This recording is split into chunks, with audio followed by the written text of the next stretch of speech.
mereka melakukan simposium, seminar juga gitu ya, mengumpulkan, para, akademisi salah satunya, kemudian para praktisi, para pengusaha juga gitu ya, untuk sama-sama, menciptakan satu standar gitu ya, standar, walaupun ini sifatnya masih baru gitu ya, bagaimana, mengelola, sebuah project gitu ya, terutama, project-project yang sifatnya sangat kompleks.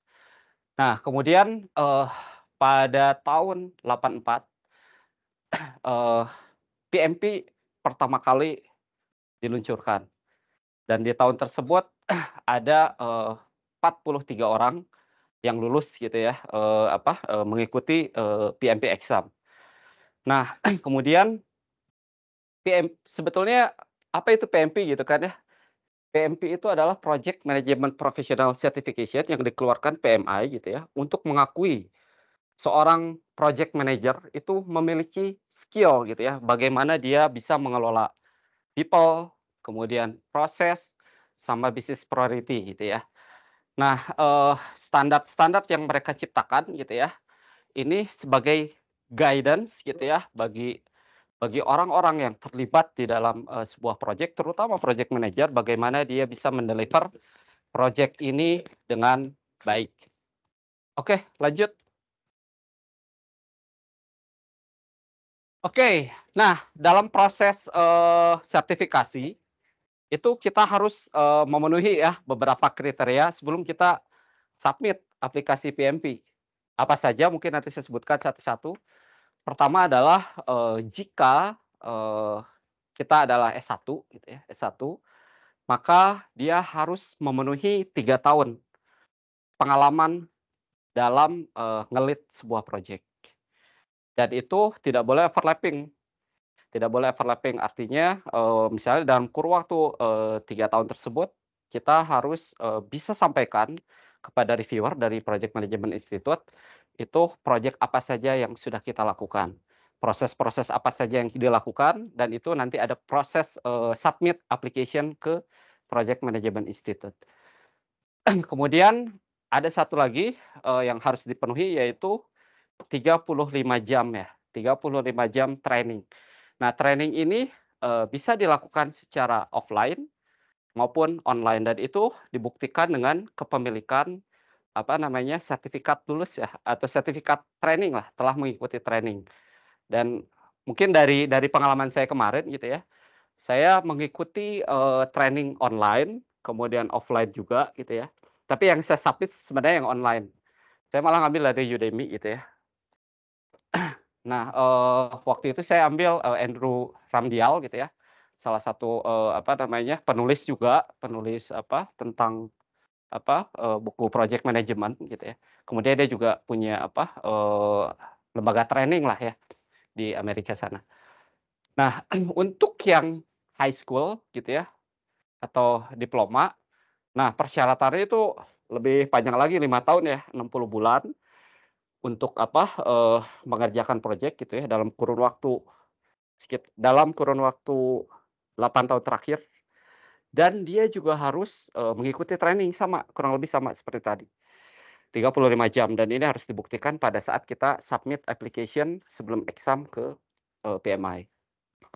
Nah, setelah semuanya siap gitu ya, maka poin 2 ini kita, lakukan gitu ya, kita isi gitu ya informasi mengenai diri kita gitu ya, kemudian, edukasi kita gitu ya, itu juga harus, disampaikan.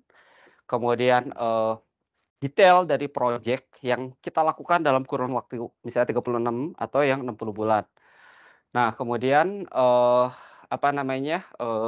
kalau misalnya kita lulus daripada training, nah sertifikatnya itu kita juga, submit. Nah akan ada proses review. Nah proses review-nya itu 5 sampai 10 hari dan ada potensi akan di-reject karena,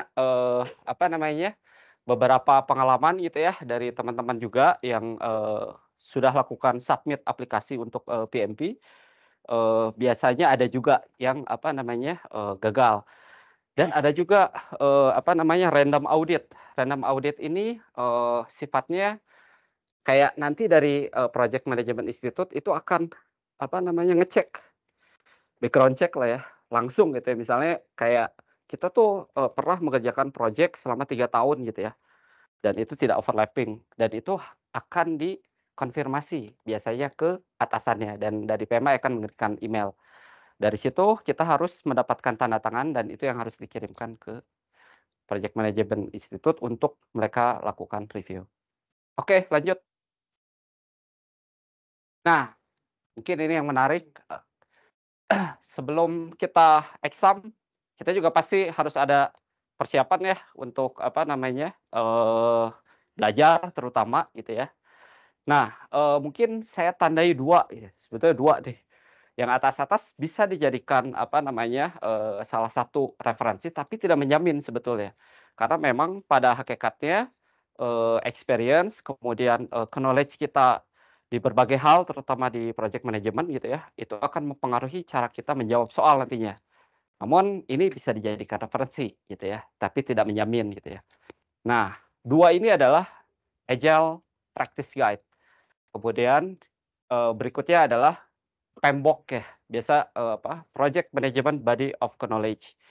Nah, lanjut lanjut lanjut, eee, kayaknya ada sebelum ini deh, ada. Nah, PMBOK itu sekarang udah ada versi 7 ya. Kalau kalau apa, latest version-nya itu di-publish itu di tahun 2021. Nah, namun kita juga tidak bisa mengenyampingkan PMBOK versi sebelumnya, itu ada versi 6. Memang ada perbedaan ya di sana gitu ya, 6 dan 7. Mungkin kalau di versi 6 itu akan menjelaskan terkait dengan 10 knowledge area, 5 proses group, sama 49 proses. Itu yang, harus dipahami gitu ya pada saat, baca di PMBOK. Nah kemudian di, versi 7 itu ada 12, prinsip, principles, kemudian ada 8 domain. Nah, kita belajar dan, dalam kurun waktu pengalaman saya ya, kalau kita intens mungkin 3 bulan lulus ya, asal dalam 1 hari mungkin harus siapkan waktu sekitar 2 jam gitu ya, baca gitu ya. Mungkin Sabtu Minggu ditambahin lagi gitu ya durasi belajarnya, lebih bisa karena lumayan Pembok ini ada sekitar 978 halaman, yang versi 6, kemudian yang 7 itu sekitar 300-an, ditambah Agile Practice Guide. Nah, kenapa, harus 2 itu dibaca, 3 ya sama Practice Guide. Sebetulnya kalau kita nge-refer ke Pembok 6, itu lebih banyak kepada, predictive approach atau traditional approach, atau lebih sering dengar apa ya, waterfall, sequential pekerjaan. Nah itu banyak, dibahas di, Pembok, 6. Nah kemudian dilengkapi nih dengan, Agile Practice Guide. Agile Practice Guide ini memang sedikit secara materi, namun, secara apa, komposisi soal 50% adalah prediktif, 50% sisanya adalah kombinasi agile dan hybrid. Nah itu yang, jadi ini. Nah, secara soal ya, itu total ada 180 gitu ya. Nah yang, dihitung skor 175, pretesnya itu 5. Nah, untuk waktu exam-nya sendiri itu 230 menit, hampir 4 jam gitu ya, hampir 4 jam. Dan, pengalaman saya ngerjain sampai soal terakhir pas di menit terakhir gitu ya, karena lumayan lah ya, karena mungkin bahasa Inggris saya kurang bagus kali ya. Oke, terus lanjut, domain ya. Nah ini komposisi domain. Nah, untuk ini nge-refer kepada, apa namanya, exam content outline yang ada di, PMI. Nah 3 domain ini yang akan, dijadikan apa namanya, pertanyaan ya. Domain pertama adalah people itu 42%, ya lebih ke banyak managing people ya, motivated, leadership skill. Nah ini ada di, nomor 1. Kemudian proses.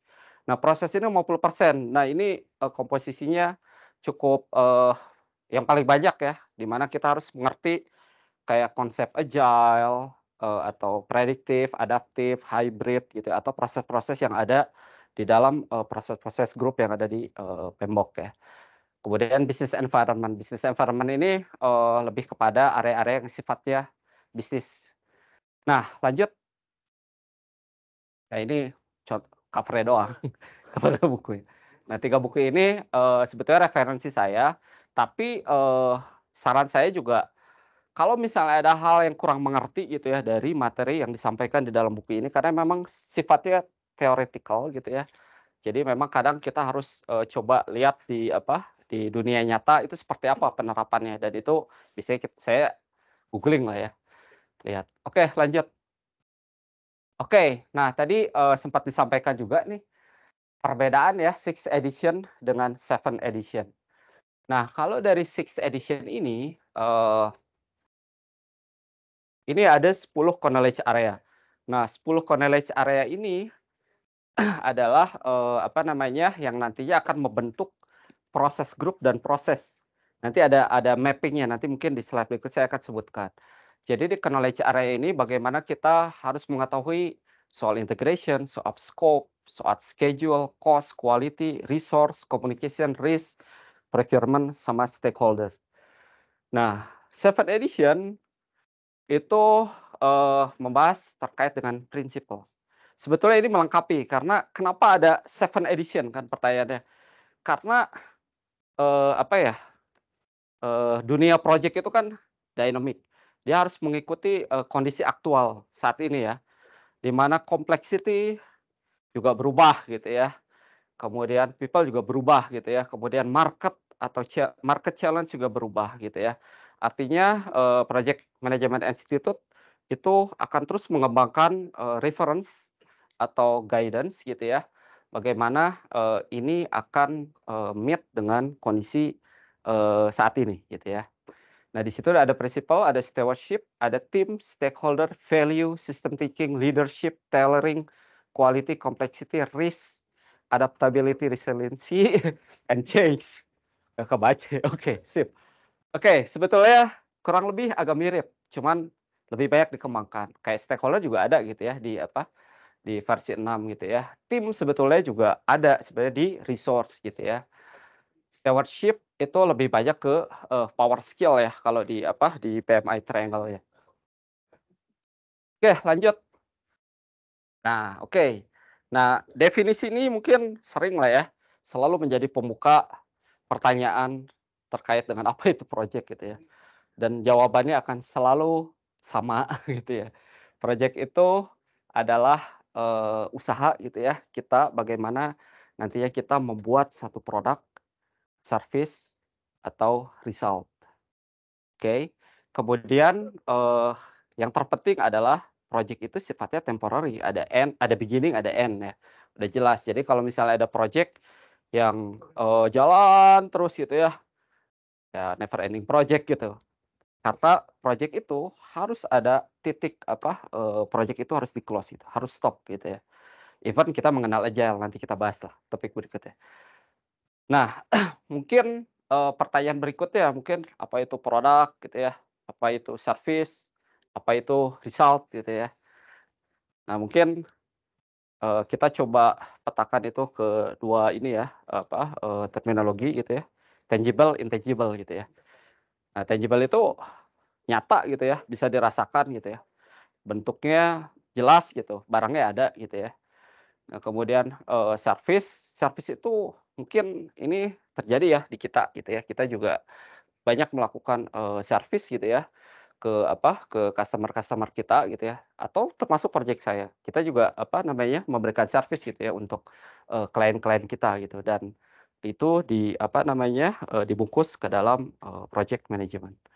Nah result, result itu, lebih identik ke dokumen, ke deliverable. Dokumen-dokumen ini yang dijadikan sebagai apa ya, supporting lah ya, bahwa bisa jadi gini, ketika contoh lah ya, contoh, ketika kita mau membangun di RC gitu ya, membangun di RC, kita orang ini ya, kita orang teknis, tahu bisa bagaimana cara, membangun di RC gitu ya. Dari sisi teknis kita harus siapkan server, kita harus siapkan network dan lain-lain. Nah di sisi lain, apa yang harus kita siapkan? Operational design.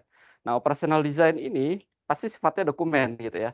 Bagaimana, DRC ini secara operation itu dilakukan misalnya secara operation, switch over-nya seperti apa, swing back-nya seperti apa, kemudian redundancy-nya seperti apa gitu ya, data replication-nya seperti apa. Nah, itu pasti akan dibungkus di dalam sebuah dokumen dan ini sebagai guidance untuk tim operation nantinya akan menjalankan kegiatan operation di DRC. Itu contoh sebenarnya. Oke, dan yang perlu diingat, eee, tiap project itu unik ya, unik. Even kita berhadapan pada satu project gitu ya yang, oke sama project network, barangnya apa, Cisco 2960 misalnya ya, atau firewall gitu ya. Nah, pasti ada hal yang berbeda gitu ya, entah itu waktunya gitu ya, kemudian lokasinya gitu, dan itu akan selalu unik. Nah itu, kenapa kita katakan unik atau resource-nya atau orang-orang yang bekerja di situ.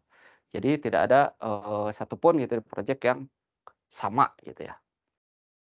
Oke lanjut, ada pertanyaan dulu sampai sini? Ada? Belum? Oke sip. Nah, ketika kita menjalankan project management artinya kita adalah mengaplikasikan ya, knowledge kita gitu ya, knowledge kita. Kita bisa nge-refer ke apa ya, ke project management body of knowledge tadi gitu salah satunya, atau ke experience kita gitu ya. Kemudian skill kita, nah skill itu banyak hal ya, bisa jadi skill, kita bernegosiasi, communication skill gitu ya, leadership skill, itu bisa kita pakai di situ. Dan tools yang mendukungnya. Nah, tools, teknik sebetulnya ini part of, apa ya, kalau kita kuliti nanti ada salah satu proses ya. Nah, itu akan dijelaskan bagaimana tools ini akan membantu project, manager itu dalam, melaksanakan aktivitas, project terutama relate kepada proses-proses yang ada 49 proses itu gitu ya, yang nantinya akan, mendukung kita selama, pekerjaan di project. Nah, yang terpenting adalah kita harus siapkan business case ya. Project itu nggak akan jalan sendirinya gitu ya, tanpa, ada business case atau trigger lah ya, trigger yang, mengharuskan sebuah project itu dijalankan gitu ya. Nah, kemudian bagaimana kita juga nge-estimate ya, nge-estimate resource, mungkin teman-teman solar gitu ya, ya banyaklah kerja bareng dengan teman-teman Solar Sapient gitu, bagaimana, kita menghitung gitu, resource apa saja yang diperlukan. Karena resource sendiri kan kalau teman-teman tahu gitu ya ada 2 ya, ada human resource sama physical resource gitu ya. Nah itu, di-estimate juga gitu ya.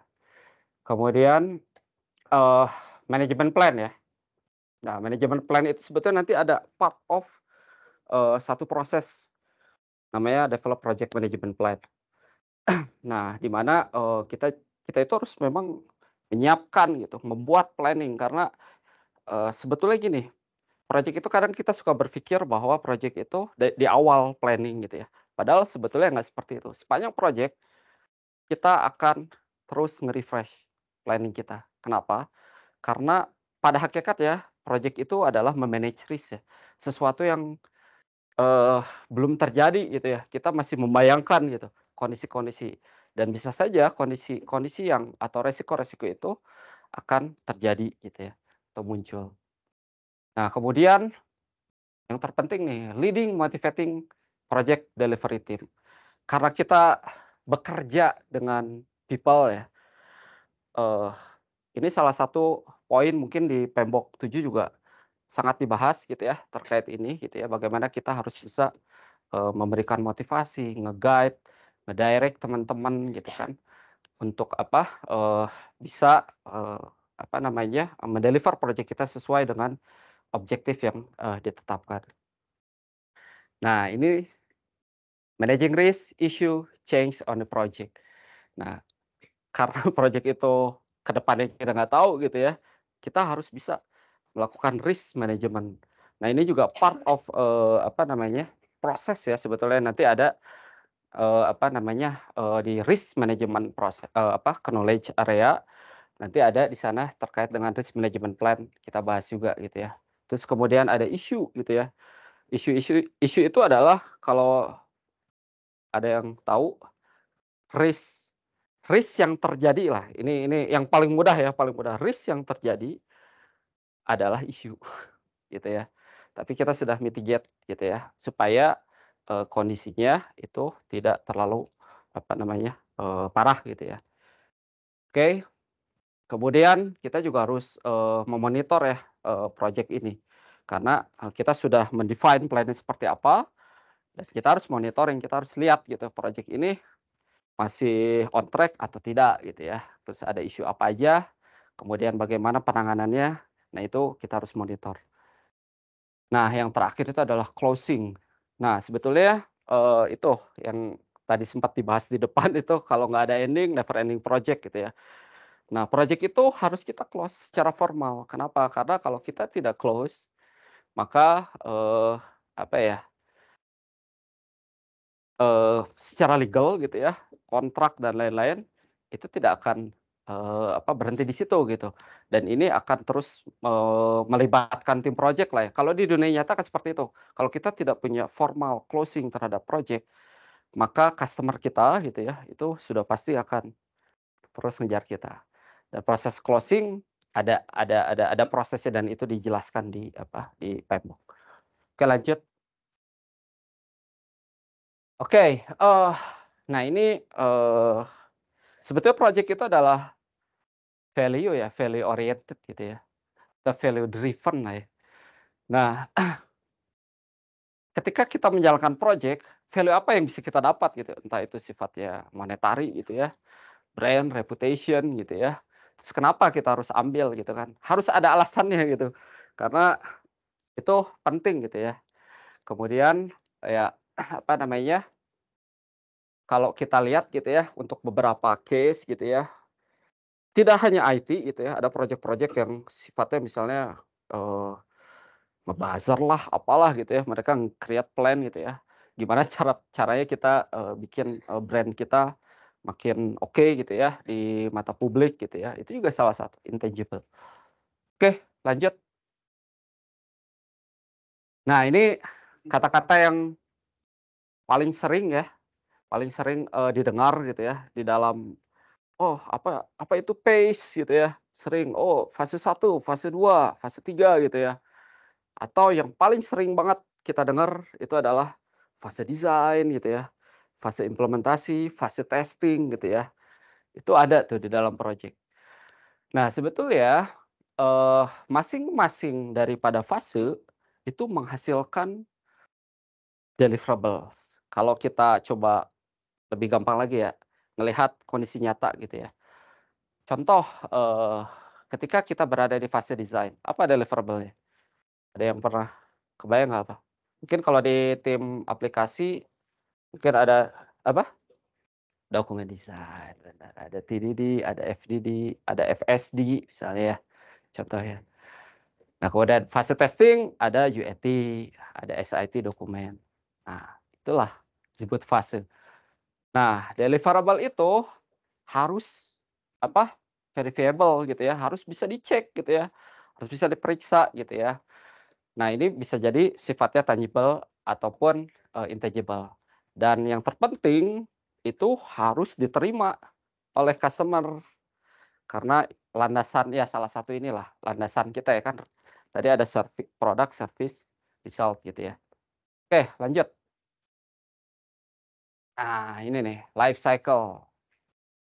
Nah ini juga merepresentasikan, eee, fase juga sebenarnya atau pace ya. Itu mulai dari start sampai finish. Mungkin kalau lihat di gambar sebelah ya, gambar sebelah nih ada pre-project, ada starting project, ada organizing, carry out, sampai completing the project.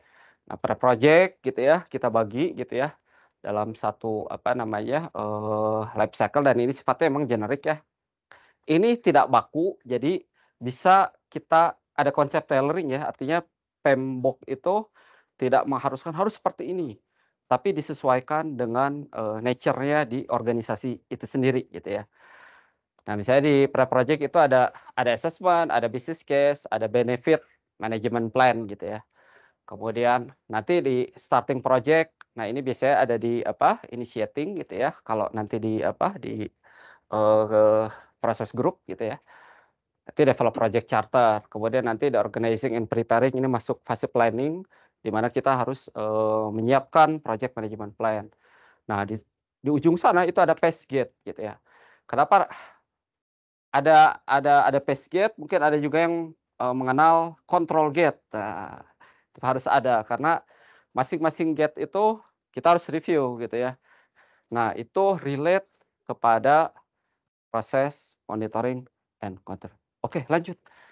Oke, sip. Pajak nggak? Pajak. Oke, maaf maaf. Oke. Nah, project management approach. Nah, sebetulnya kan kita mengenal ada tradisional atau prediktif, kemudian ada agile, kemudian ada hybrid. Incremental, iteratif, sebetulnya ini adalah gabungan daripada agile. Prediktif itu jelas gitu ya, secara requirement fix gitu ya, kemudian, single delivery, goals utamanya pasti cost gitu ya, salah satu gimana caranya, cost-nya nggak berubah gitu ya, nggak bisa atau cost overrun gitu ya. Nah terus, iteratif. Nah iteratif itu sifatnya diulang terus, mungkin kalau teman-teman di aplikasi atau di software development seringlah dengar kata ini ya, iteratif, incremental gitu ya. Kalau iteratif itu pengulangan, dikoreksi terus sampai benar-benar anggaplah satu software itu benar-benar sempurna, walaupun tidak akan sempurna karena dia harus menyesuaikan ya dengan kondisi. Nah incremental, incremental itu, frequent smaller gitu ya, smaller. Mungkin ini, banyak dibahas di konsep Scrum ya, di Scrum. Karena, itu terkait dengan menghasilkan increment. Tapi kalau lihat di dunia yang gampang lah ya, yang gampang bikin jalan tol lah ya, bikin, jaringan tol jor 2 gitu ya, jor 2. Nggak ini, analogi yang gampang. Nah, pintu tol pertama yang dibuka apa coba? Kunciran misalnya kan ya, tapi belum nyampe bandara. Nah, itu incremental, artinya value-nya udah dirasain gitu, lebih dulu. Walaupun secara project overall itu belum belum selesai. Terus Serpong Cinere gitu ya, terus aja tapi value-nya udah dapat.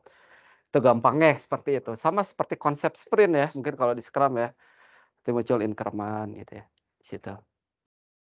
Nah, next, lanjut. Oke, project. Nah, ini nih, ini waterfall nih, ini waterfall paling umum dan paling sering dipakai di di project infra terutama ya, di project infrastruktur. Kenapa? Karena memang, eee, secara pekerjaan sekuensial gitu ya, secara pekerjaan sekuensial. Misalnya di situ ada analisis, ada design, ada implementation, ada testing, ada maintenance. Tapi yang terpenting adalah, apa itu waterfall? Waterfall atau prediktif artinya kita sudah bisa mendefine cost-nya akan seberapa banyak, resource-nya akan seberapa banyak, durasi waktunya akan seberapa banyak gitu ya. Kemudian quality-nya akan seperti apa yang diharapkan dan itu semua di-define di depan. Tapi, bukan berarti waterfall mudah gitu ya kita define, bukan berarti tidak ada challenge. Challenge terbesar salah satu di waterfall itu adalah changes sebetulnya. Karena di awal kita sudah ngeset ya, fix gitu, semuanya udah fix, define upfront semua gitu ya. Tapi kadangkala kita menemukan kondisi-kondisi seperti itu. Makanya bagaimana cara kita me-manage sebetulnya ya, me-manage changes-nya. Lanjut. Nah, ini pro kontra ya. Kurang lebih sama tadi yang saya sebutin gitu ya, gampang di-tracking, terus cost-nya udah di depan, budget, terus, kekurangannya adalah itu, changes. Lanjut. Nah, oke, Agile Manifesto. Ini sebetulnya materi-materi yang dibahas sebetulnya di ujian. Walaupun kita tidak ditanya sebetulnya. Apa sih, isi Agile Manifesto? Nggak ditanya seperti itu. Nggak ada pertanyaan, karena situasional. Karena yang terpenting itu adalah understanding kita gitu ya, terhadap konsep. Nah, Agile Manifesto, individual and interaction over process and tools. Mungkin teman-teman di software development sering dengar kata collocation gitu ya. Collocation, jadi semua orang berkumpul di dalam satu ruangan gitu ya, terus, ngadep Kanban board gitu ya, lihat di situ, ngobrol, terus sering apa namanya, stand up stand up stand up stand up apa, meeting ya, oke. Stand up meeting. Nah, itu sebetulnya konsep-konsep yang sebetulnya dibawa oleh Agile sebetulnya. Dan kalau ngelihat konsep di Scrum, itu mereka strict, time box 15 menit gitu, dibatasi gitu, karena informasi yang disampaikan itu harus benar-benar efektif gitu. Jadi kita tidak melewatkan, banyak waktu gitu. Jadi kita harus pintar aja gimana caranya ngomong, informasinya tersampaikan, orang semua ngerti gitu. Nah, dibatasi 15. Oke, jadi proses tools mungkin apa, ngeduakan gitu ya. Nah, working software over comprehensive document. Dokumentasi nomor berapa gitu ya, bener kan? Karena kalau kita, terlalu banyak ngotak-atik dokumen gitu ya, macam-macam, nah mereka akan memprioritaskan, mereka kerja gitu, gimana caranya, bisa menghasilkan, value, result gitu atau produk gitu ya, produk. Nah, customer collaboration gitu ya. Nah, ini pasti akan relate soal kontrak, negotiation gitu ya. Nah, biasanya project-project agile diharapkan ya, nah itu harus ada dapat flexibility terkait itu, karena mereka sangat ini, welcome terhadap changes, responding to change gitu ya, daripada plan gitu ya. Kenapa ada ini? Ya, dynamic itu yang saya sampaikan di depan, bahwa anggaplah ya, kondisi market berubah-ubah, customer expectation berubah-ubah, bisnis misalnya, bisnis fokus berubah gitu ya, bisa jadi kan, dan itu yang diterapkan gitu ya di sini. Oke, lanjut, manifesto, oke. Nah, sebetulnya konsep agile itu sebetulnya ada ini ya, supersetnya sendiri lah ya. Superset sendiri itu adalah lean gitu ya. Kalau pernah dengar lean ya, konsep lean, kata kuncinya adalah reduce waste. Itu sebetulnya. Jadi hal-hal yang sifatnya bisa dikurangi gitu ya, diimprove, dipercepat. Nah, lean ini sebenarnya ini konsep yang dibawa orang Jepang ya, Toyota. Nah, di situ ada Kanban. Nah, agile itu adalah umbrellanya. Umbrellanya untuk metode-metode agile ini nih. Mungkin kalau Scrum sering dengar ya, XP mungkin sama ya, Extreme Programming pernah dengar ya. Kristal, Kristal atau pada Crystal Clear ya, atau Scrumban, ini kombinasi ya antara Scrum dengan Kanban. Kemudian ada features driven development juga ada, dynamic system development method juga ada. Oke, ini salah satu metodologi, sekian banyak metodologi ya yang populer saat ini dipakai di Agile, dan kebetulan yang paling populer itu adalah Scrum gitu ya, kebanyakan saat ini dipakai gitu ya. Oke, lanjut, berapa menit lagi? Oh, 15, oh 5 menit. Oke, nah ini nih, oke, uncertainty, risk, approach, selection. Nah, kalau lihat di sini ya, lihat di grafik ini sebenarnya kita akan menyeleksi sebetulnya, mana sih approach yang paling suitable gitu, paling pas lah gitu ya dipakai untuk, menjalankan sebuah project. Kalau yang sifatnya simple, simple itu artinya apa? Low risk gitu ya, low risk. Itu yang paling tepat adalah linear approach atau kita sebut sebagai predictive. Karena kita sudah bisa define. Nah, kemudian yang sifatnya complicated atau kompleks, disarankan menggunakan adaptive approach. Tinggal pilih yang tadi ya, apakah Scrum, Scrumban, dan lain-lain. Nah, kenapa demikian? Kenapa risk ya? Karena kalau misalnya project itu risk-nya besar gitu ya, potensi changes-nya akan besar, kita juga harus dapat flexibility gitu atau flexibility approach yang, bisa dipakai. Dan yang paling saat ini direkomendasikan adalah, eee, agile agile, adaptive, sorry, adaptive. Gua mau ngomong agile di situ adaptif. Oke, oke, lanjut lanjut. Lanjut. Nah, ini nih. Nah, ini sebetulnya, apa ya, knowledge area, kemudian, proses grup gitu ya, dan proses yang, apa namanya, yang ada di dalam PMBOK 6. Dan ini berdasarkan pengalaman saya gitu ya, sebelum mengikuti exam, ini harus hafal. Harus hafal gitu ya. Pertama knowledge area mulai dari integration sampai stakeholder ini harus hafal. Itu apa aja gitu ya. Hafal itu bukan hafal oke namanya gitu ya, tapi understanding-nya itu yang penting gitu ya. Kemudian ada apa, proses grup gitu ya, ada 5 gitu ya, kemudian ada 49 proses di dalamnya. Seperti apa prosesnya? Mungkin bisa maju ke slide berikut ya. Oke. Nah, initiating itu di awal ya, biasanya project charter, itu akan muncul di initiating. Kemudian ada juga identified stakeholder, kalau kita masuk ke proses, apa namanya, ke knowledge area stakeholder management, maka di situ nanti akan ada proses identified, stakeholder. Nah, planning process group ini yang paling banyak prosesnya, paling banyak. Karena apa, mulai dari cost, resource gitu ya, kemudian communication, risk, stakeholder, procurement, itu ada dokumennya sendiri, misalnya resource management plan, cost management plan gitu ya, itu akan ada semua di situ.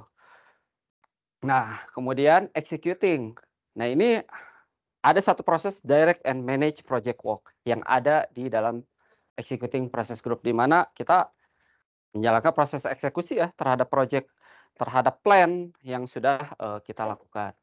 Kemudian closing process group. Nah, closing ini berkaitan dengan closing project or phase, di mana project itu harus formally close ketika scope-nya, apa namanya, sudah divalidasi dan diterima oleh, user. Dan proses closing ini bisa mulai dari transfer knowledge gitu, itu ada gitu ya, kemudian review gitu ya, review terhadap apa, plan dan aktual gitu ya, dan itu ada proses di situ. Oke, lanjut. Nah, ini. Nah, pemetaannya seperti ini. Oke, pemetaannya akan seperti ini ya. Knowledge area itu ada di sini semua. Ini ada 2 halaman karena nggak cukup, karena nggak cukup. Oke. Nah, knowledge area ada 10 gitu ya, mulai dari integration, kemudian 5 proses group, itu ke kiri, kemudian di dalamnya itu ada proses-proses. Nah, proses-proses. Nah, kalau di apa, di pengalaman saya, ini harus dihafalin pada waktu itu. Harus dihafalin tuh kayak kayak apa, kayak latihan gitu, kayak nulis gitu ya, gambar terus tulis satu-satu, terus saya gitu. Padahal sebenarnya nggak keluar begini-begini amat sih. Tapi sebetulnya nanti kita akan kayak ingat misalnya contoh ya, contoh nih. Ketika kita masuk ke integration management nih, integration management. Terus kita masuk ke proses grup, initiating. Di dalam proses grup initiating ada satu proses yang harus kita jalankan, apa? Develop project charter. Ada yang pernah dengar nggak apa project charter? Oke. Oke, gambaran aja ya, high level. High level informasi terkait dengan scope, information, high level information about scopes, schedule gitu ya, kemudian cost, resource, itu sifatnya high level gitu ya. Kalau ditanya bentuk dokumennya, apakah harus ada dokumen formal gitu? Bisa, bisa dibuat seperti itu. Tapi ada juga misalnya dari senior manajemen terutama gitu ya, jalankan dalam bentuk email, itu bisa kita jadikan project chart.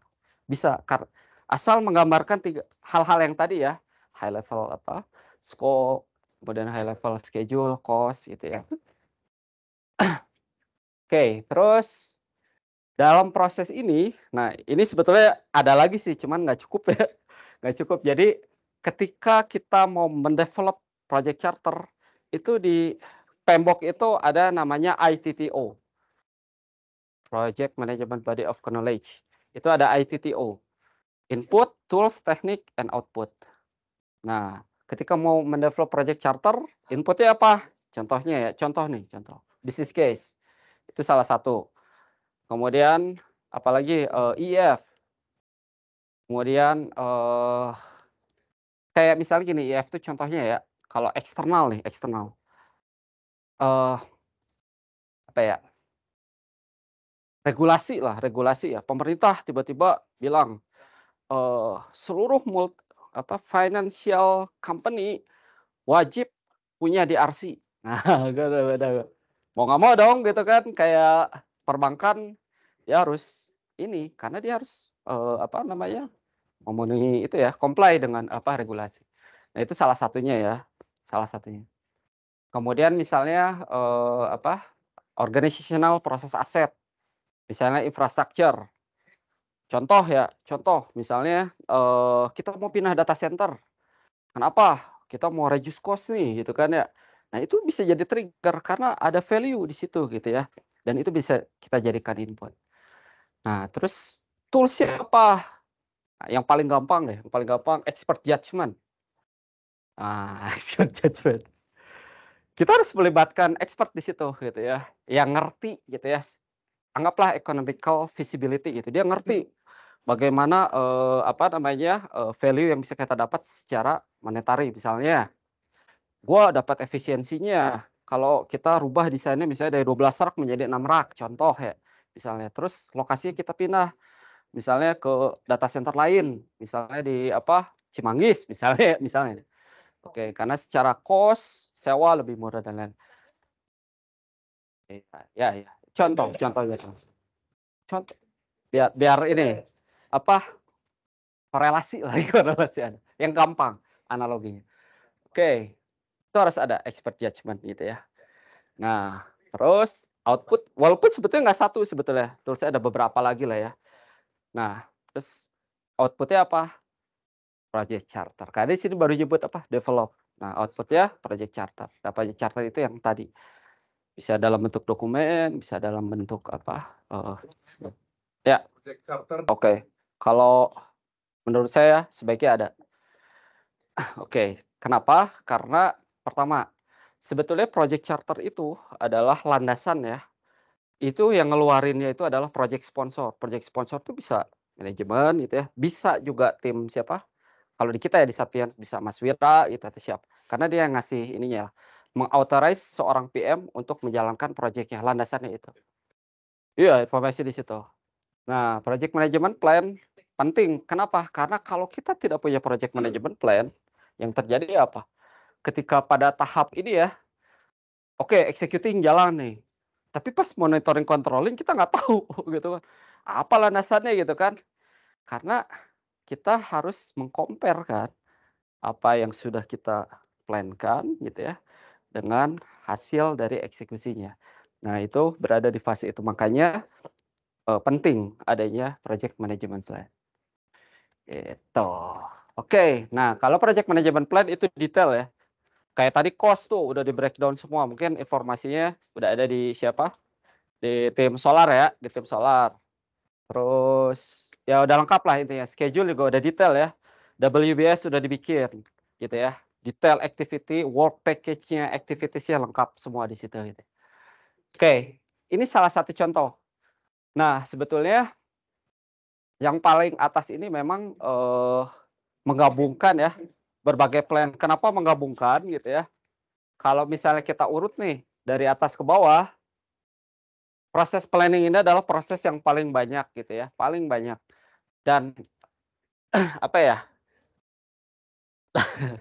harus dihafalin sih. Pengalaman itu harus dihafalin. Karena itu harus dihafalin. Tapi nah, project dokumen itu banyak banget dan itu agak sulit kita hafalin. Sebetulnya agak sulit, tapi kita ngerti aja lah, cari aja yang paling penting-penting. Contoh misalnya ya, eh nih, create WBS. Output-nya apa? Oh, output-nya scope baseline. Apa itu scope baseline gitu ya? Approve scope statement gitu ya, yang menjelaskan terkait dengan requirement, terkait dengan metodologi project, misalnya kita mau akan seperti apa itu secara formal ada di sini di di output-nya create WBS. Terus kayak misalnya lanjut ke risk misalnya nih contoh, kita loncat aja ya ke risk misal, risk. Nah, risk contoh ya, risk juga harus harus kita buat dong, kita harus plan karena pokoknya proses map ini yang harus dihafalkan. Oke, sip. Oh, ini semuanya pada ujian ya. Oke, lanjut. Oke, terima kasih. Slide terakhir.